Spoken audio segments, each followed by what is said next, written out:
হয়, মই উপস্থিত আছোঁ বৰপেটা জিলাৰ সৰুক্ষেত্ৰী সমষ্টিৰ পাকা বেতবাৰী গাঁৱত। এই পাকা বেতবাৰী গাঁৱৰ এজন শিক্ষিত যুৱক হৰকিশোৰ চৌধুৰী। তেখেতে নিজাববীয়াকৈ জৈৱিক পদ্ধতিৰে মৎস্য পালন কৰি এতিয়া স্বাৱলম্বী হোৱাৰ পথত অগ্ৰসৰ হৈছে। এই ক্ষেত্ৰত মই ভিডিঅ' জাৰ্নেলিষ্টক দেখুৱাবলৈ বিচাৰোঁ কিদৰে জৈৱিক পদ্ধতিৰে তেওঁ মৎস্য পালন কৰি ইতিমধ্যে ওচৰৰ পাজৰৰ বিভিন্ন বজাৰত তেওঁ মৎস্যৰ বজাৰ দখল কৰিবলৈ সক্ষম হৈছে। এই ক্ষেত্ৰত মই তেখেতৰ ওচৰত আজি উপস্থিত হৈছোঁ। নিজা বাসভৱনত তেখেতে এইদৰে জৈৱিক পদ্ধতিৰে মৎস্য পালন কৰি তেখেতৰ লগতে কেইজনমান উদীয়মান যুৱকক লগত ৰাখি তেওঁ এইদৰে মৎস্য কাৰ্য সমাপন কৰিছে এই নিজৰ পাকা বেতবাৰী গাঁৱত। ইতিমধ্যে মই তেখেতৰ ওচৰত উপস্থিত হৈছোঁ আৰু তেখেতৰ পৰা জানিবলৈ বিচাৰিম কিদৰে তেওঁ এই পদ্ধতিটো অৱলম্বন কৰি কিমানখিনি উপকৃত হৈছে। আচ্ছা দাদা, হয়, নমস্কাৰ। মোৰ নাম হৰকিশোৰ চৌধুৰী, গাঁও পাকা বেতবাৰী। মই আজি বিগত 2-3 বছৰ ধৰি মই বায়োফ্লক্স নামৰ এই পদ্ধতিৰে মাছৰ পালন কৰি আছোঁ। গতিকে আজি বৰ্তমান প্ৰথম বছৰত যিখিনি কাম কৰিছিলোঁ, মই যিখিনি প্ৰডাকশ্যন কৰিছিলোঁ, সেই সময়ত হয়তো মোৰ শিক্ষাৰ কিছু প্ৰয়োজন আছিলে, কিন্তু সিমান ছাকচেছফুল হোৱা নাছিলোঁ। গতিকে আজি মই ক'বলৈ গ'লে ভালেমান ছাকচেছ হৈছোঁ। যোৱা এটা ট্ৰিপত মই মোটামুটি ধৰক 20,000 টকা ইনভেষ্ট কৰিছিলোঁ এই 2টা টেংকিত। তাৰে মাজত মোটামুটি মোৰ 2টা টেংকিত এভাৰেজ ইনভেষ্টখিনি মাইনাছ কৰি পেলাই মোৰ 25,000 আৰ্ণ কৰিছোঁ। লগতে মোৰ লগত আৰু কিছুমান গাঁৱৰ শিক্ষিত যুৱক একেলগ হৈ মোৰ এই পদ্ধতিটো চাই পেলাই নিজেও নিজাববীয়াকৈ কৰিবৰ কাৰণে চেষ্টা চলাই আছে। আপুনি ক'ত ক'ত এই মাছ সেই কৰি দিয়ে বজাৰত? এইটো স্পেচিয়েলি আমাৰ নিজৰ পাকা বেতবাৰী গাঁৱতে এখন মাছৰ বজাৰ আছে। তাতে হয়তো ৰাতিপুৱাৰ এটা বজাৰ হয়, তাতে লৈ যাওঁ অলপ অলপ কৰি। আৰু লগতে ওচৰৰ পাজৰৰ কিছুমান বেপাৰী, মাছৰ বেপাৰী আছে, এওঁলোকে আহি আমাৰ ইয়াৰ পৰা নিজে নিজে লৈ যায়। আচ্ছা, এই ক্ষেত্ৰত আপুনি যিহেতু এটা বিভাগ আছে, মীন পালন বিভাগ, তেওঁলোকৰ ফালৰ পৰা কিবা সহায় সহযোগ পাইছিল নেকি?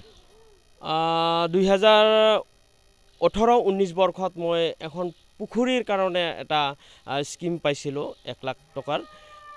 তাৰপিছত মই অলৰেডি এই বায়োফ্লক্স নামৰ যিটো পদ্ধতি, এই পদ্ধতিটো মই অলৰেডি ইউটিউবত চাই পেলাই যিখিনি চেষ্টা চলাই মই নিজাকে এই 2টা টেংকি বনাইছোঁ। আৰু এই ক্ষেত্ৰত মই আমাৰ যিটো বৰপেটা ডিষ্ট্ৰিক্ট মীন বিভাগত অলৰেডি এপ্লিকেশ্যন কৰিছোঁ। সেই বস্তুখিনি মই অলৰেডি দেখুৱাইছোঁ, ভিজুৱেল দেখুৱাইছোঁ, কিন্তু মই এতিয়ালৈকে কোনো ধৰণৰ এই বায়োফ্লক্সৰ ওপৰত কোনো অনুদান পোৱা নাই। আৰু আশা কৰোঁ মোক এইটোৰ বিষয়ে বা বায়োফ্লক্সৰ ওপৰত কিছু হেল্প কৰিব বুলি মই বৰপেটা মীন বিভাগলৈ মই অনুৰোধ জনাইছোঁ। আচ্ছা, আপুনি কি কি মাছ উৎপাদন কৰিছে ইয়াতে? এতিয়া বৰ্তমান লাষ্ট ট্ৰিপত মই পাংগাছিয়াছ আৰু ৰূপচান্দা কৰিছিলোঁ। আৰু বৰ্তমান ইয়াতে ৰূপচান্দাহে আছে আৰু পাংগাছিয়াছো আছে। আৰু আগতে কি কি মাছ আছিলে?